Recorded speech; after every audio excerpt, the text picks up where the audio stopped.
नमस्कार। आज हम बात करेंगे जसवंत सिंह की किताब डिफेंडिंग इंडिया की और इसके जरिए समझने की कोशिश करेंगे भारत की सुरक्षा रणनीति को। तो चलिए शुरू करते हैं ये पड़ताल। शुरुआत करते हैं खुद लेखक जसवंत सिंह के एक बहुत ही गहरे विचार से। वो कहते हैं, एक अक्सर दोहराया जाने वाला सच ये है कि सामरिक योजना के क्षेत्र में हुई गलतियों के परिणाम आने वाली कई पीढ़ियों को परेशान करते हैं। मतलब साफ है कि जब बात स्ट्रेटेजिक प्लानिंग की हो तो गलतियों की गुंजाइश नहीं होती, क्योंकि दांव पर बहुत कुछ लगा होता है। तो फिर सवाल ये उठता है कि भारत की सबसे बड़ी रणनीतिक चूक क्या थी। ये वो बड़ा सवाल है जिसका जवाब ये किताब खोजने की कोशिश करती है। तो चलिए हमारी इस पड़ताल के पहले हिस्से में चलते हैं, बुनियादी खामी। यहाँ हम देखेंगे कि कैसे समंदर को नजरअंदाज करना एक देश की किस्मत लिख गया। सदियों तक भारत का सारा ध्यान जमीन से होने वाले हमलों पर रहा, खासकर उत्तर से। हमारी सारी सोच, सारी तैयारी बस उसी एक दिशा पर टिकी थी। पर देखिए, जब सबसे बड़ा खतरा आया तो वो जमीन से नहीं बल्कि समंदर के रास्ते से आया, उन लहरों पर सवार होकर जिन्हें हम शांत समझ रहे थे। और बस इसी को लेखक कहते हैं बुनियादी खामी। 17वीं और 18वीं सदी में हिंद महासागर और उसके समुद्री रास्तों की अहमियत को न समझना, यही वो एक भूल थी जिसने, आप कह सकते हैं, इतिहास का रुख ही मोड़ दिया। सोचिए, ये अनदेखी एक तरह से खुला न्योता थी। विदेशी ताकतें इसी वजह से पहले व्यापार के बहाने आई और फिर उन्होंने यहीं पर कब्जा कर लिया। तो कॉलोनियलिज्म यानी उपनिवेशवाद के बीज जमीन पर नहीं बल्कि समंदर में बोए गए थे। अच्छा, अब इतिहास से आगे बढ़ते हैं और देखते हैं कि आजाद भारत में क्या हुआ। हमारा दूसरा हिस्सा है एक तनावग्रस्त प्रणाली। यहाँ हम बात करेंगे आजाद भारत के नेशनल सिक्योरिटी के पूरे स्ट्रक्चर की और उसमें क्या खामियां थी। लेखक का मानना है कि आज़ादी के बाद भी कुछ कमजोरियां हमारे साथ बनी रहीं, जैसे बड़े बड़े फैसले किसी सिस्टम या संस्था के आधार पर नहीं बल्कि कुछ खास लोगों की सोच पर लिए जाते रहे। नतीजा क्या हुआ? नेशनल सिक्योरिटी काउंसिल बस नाम की रह गई, हमारा इंटेलिजेंस सिस्टम कमजोर पड़ गया और सबसे बड़ी बात, एक लॉन्ग टर्म स्ट्रेटेजिक सोच की भारी कमी दिखाई। और ये सिर्फ एक दो बार की गलती नहीं थी, ये एक पैटर्न था। जरा देखिए, 1959 अक्साई चिन में चीन एक पूरी सड़क बना देता है और हमें इसकी भनक तक नहीं लगती।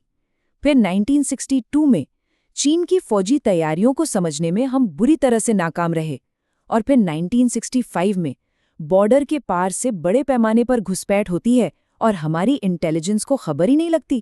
यहाँ लेखक दो तरह के सिस्टम का फर्क बताते हैं। एक तरफ है पर्सनलाइज्ड डिसीजन मेकिंग, मतलब कुछ लोग मिलकर बंद कमरे में फैसले ले रहे हैं, कोई प्रोफेशनल जांच पड़ताल नहीं। और दूसरी तरफ है एक इंस्टीट्यूशनल फ्रेमवर्क, जहां हर फैसला गहरे एनालिसिस, एक्सपर्ट्स की सलाह और एक लंबी सोच पर आधारित होता है। किताब के मुताबिक भारत ने ज्यादातर पहला रास्ता चुना और इसका खामियाजा भी भुगता। तो ये तो हुई सिस्टम की बातें। अब जरा उन नई चुनौतियों पर नजर डालते हैं जो युद्ध के मैदान से कहीं आगे की हैं। ये है हमारा तीसरा हिस्सा, उभरते सुरक्षा मोर्चे। ये जो आंकड़े हैं ये सिर्फ नंबर नहीं है, ये एक बहुत बड़ी चेतावनी है। ये बताते हैं कि एनर्जी के मामले में हम कितने दूसरों पर निर्भर हैं। देखिए, दुनिया का जितना भी तेल और नेचुरल गैस है उसका 1% का आधा हिस्सा भी हमारे पास नहीं है। इसका सीधा मतलब ये है कि हमारी इकोनॉमी और सुरक्षा दोनों की लगाम काफी हद तक दूसरों के हाथ में है और ये हमें बाहरी दबावों के सामने बहुत कमजोर बना देता है। एनर्जी के बाद अब आते हैं एक और जरूरी चीज पर, पानी। ये मैप सिर्फ नदियों को नहीं दिखा रहा, ये असल में आने वाले कल के तनाव की तस्वीर खींच रहा है। सिंधु, ब्रह्मपुत्र, गंगा, इन नदी घाटियों में पानी को लेकर देशों के बीच टकराव का खतरा है और ये हमारी सुरक्षा के लिए एक बहुत बड़ा चैलेंज बनता जा रहा है। अब जरा इस एक नंबर पर गौर कीजिए, 1,20,00,000। ये 1990 के दशक का एक अनुमान है अवैध बांग्लादेशी प्रवासियों का। ये सिर्फ एक आंकड़ा नहीं है, ये दिखाता है कि हमारी सीमाओं पर, हमारे संसाधनों पर और हमारे समाज पर कितना जबरदस्त डेमोग्राफिक प्रेशर है और इसीलिए ये एक बहुत ही गंभीर नेशनल सिक्योरिटी का मुद्दा बन जाता है। तो ठीक है, हमने इतनी सारी समस्याएं देख लीं, पर सवाल है कि इसका हल क्या है। तो चलिए अपने आखिरी हिस्से की तरफ चलते हैं, रणनीति का मार्ग। देखते हैं कि लेखक एक महफूज भविष्य के लिए क्या रास्ता सुझाते हैं। यहाँ पर लेखक एक बहुत ही गंभीर चेतावनी देते हैं। वो कहते हैं, भारत की कठिनाइयां बढ़ेंगी, यह महत्वपूर्ण कमी विचार और क्रिया दोनों में उसकी वर्तमान गतिहीनता के केंद्र में है। आसान शब्दों में कहें तो असल प्रॉब्लम हथियारों या सैनिकों की कमी नहीं है, असल कमी एक साफ और दूर तक देखने वाली स्ट्रेटेजिक सोच की है। और यहीं पर इस किताब का सबसे ज़रूरी कॉन्सेप्ट आता है, स्ट्रेटेजिक कल्चर या रणनीतिक संस्कृति। अब ये है क्या? इसे ऐसे समझिए कि ये किसी देश का स्ट्रेटेजिक डीएनए होता है। मतलब अपनी ताकत का इस्तेमाल कब, कैसे और क्यों करना है, इस पर एक कॉमन अंडरस्टैंडिंग। लेखक का तर्क है कि भारत में इसी डीएनए की कमी है।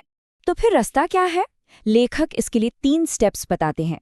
पहला, पर्सनल फैसलों को छोड़कर नेशनल सिक्योरिटी के लिए एक मजबूत इंस्टीट्यूशनल ढांचा तैयार करना। दूसरा, ये बिल्कुल साफ साफ तय करना कि हमारे असली राष्ट्रीय हित क्या हैं। और तीसरा, हमारी पॉलिसी के सारे हथियार, डिप्लोमेसी, इकोनॉमी और मिलिट्री, सबको एक साथ मिलकर एक ही दिशा में काम करना होगा।